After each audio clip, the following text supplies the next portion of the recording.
Rumah Kajang Lako adalah kediaman khas suku Batin dari Kabupaten Merangin, Provinsi Jambi.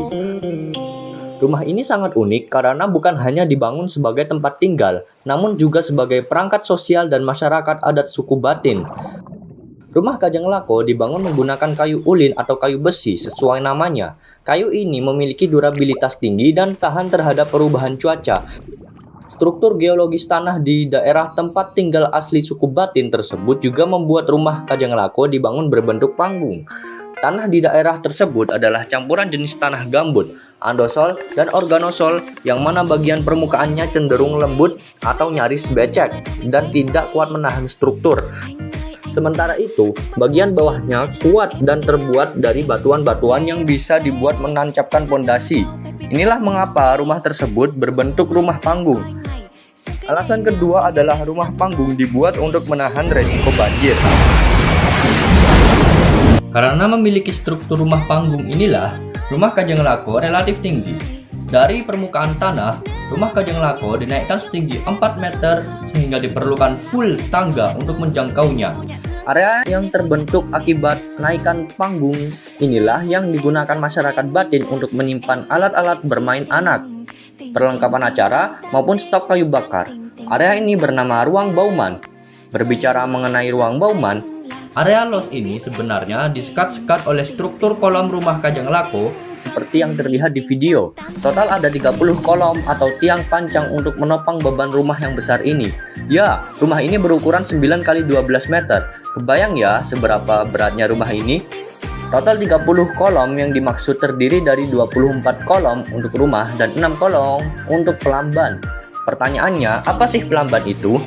Jika kita lihat bangunannya, setelah menaiki tangga kita akan menemukan area bernama pelamban yang menjadi area transisi sebelum memasuki pintu rumah. Ada 2 pelamban, 1 pelamban untuk tamu dan 2 pelamban untuk tuan rumah. Itulah mengapa rumah Kajang Lako juga punya 2 tangga ya. Hehehe. Soalnya pelambannya juga 2. Tamu tidak boleh memasuki pelamban dan pintu tuan rumah. Mereka punya jalur masuknya sendiri. Ini sisi menariknya. Kenapa ya tamu punya pelambannya sendiri? Ini ada hubungannya loh dengan susunan denah rumah Kajang Lako. Ketika masuk melalui pelamban tamu, orang akan langsung diarahkan ke area rumah khusus tamu. Sementara jika memasuki pelamban tuan rumah, dia akan melewati area privasi. Bayangkan, jika ada keluarga perempuan si pemilik rumah di area privasi mereka, pasti malu kan kalau ada tamu yang melintasinya? Suku Batin sangat menjaga privasi mereka, namun juga sangat memuliakan tamu. Tidak heran ya, karena suku Batin ini merupakan cabang dari suku Melayu yang kental dengan keislaman. Setelah Islam masuk ke daerah Melayu di abad ke-9 Masehi, pengaruh-pengaruh mengenai daerah umum dan daerah privasi juga ikut berubah lebih baik mengikuti pengaruh Islam. Untuk daerah umum di rumah Kajang Lako, yakni daerah khusus tamu, yang pertama ada ruang tengah, ruang malintang. Di sisi kanan bangunan dengan ukuran memanjang 3 x 9 meter.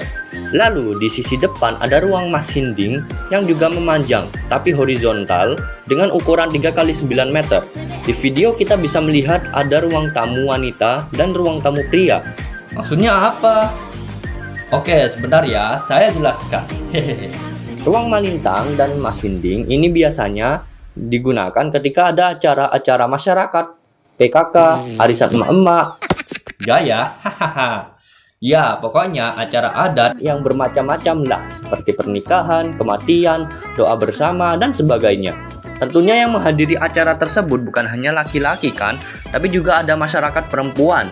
Nah, karena pengaruh dari Islam lagi nih dalam syariat tentang ikhtilat, boleh loh laki-laki dan perempuan menghadiri suatu acara bersama, namun tempat laki-laki dan perempuan wajib dipisah. Keren ya? Dalam hal ini, suku Batin memilih untuk menempatkan tamu laki-laki di ruang masinding dan perempuan di ruang malintang. Oke, itu mengenai daerah umum di rumah Kajang Lako. Ada juga ruang privasi yang tersusun dari ruang gaho, yakni dapur dan tempat penyimpanan seperti beras atau sejenisnya. Ruang gaho ini terletak memanjang di bagian belakang dengan ukuran 3 x 9 meter. Selanjutnya adalah ruang dalam menalam yang khusus hanya boleh dimasuki tuan rumah. Di situ ada kamar-kamar yang penuh privasi. area berkumpul keluarga internal, dan sejenisnya. Tamu dilarang masuk daerah ini. Kalau nekat masuk nih, wah pasti akan dianggap tidak sopan. Oke, lanjut. Rumah Kajang Lako juga memiliki loteng yang biasanya digunakan untuk menyimpan barang-barang tambahan. Kalau di total, rumah Kajang Lako ini jadi kayak rumah 3 tingkat ya. Hehehe, besar banget kan? Yang terakhir mengenai atap. Rumah Kajang Lako memiliki atap yang disebut sebagai gajah mabuk. Hehehe, lucu ya. Bentuknya seperti perahu yang terbalik. Lengkungan pada atap tersebut dinamakan jerambah atau lipat kajang dan bagian atasnya disebut kasau. Demikian penjelasan mengenai rumah Kajang Lako. Terima kasih.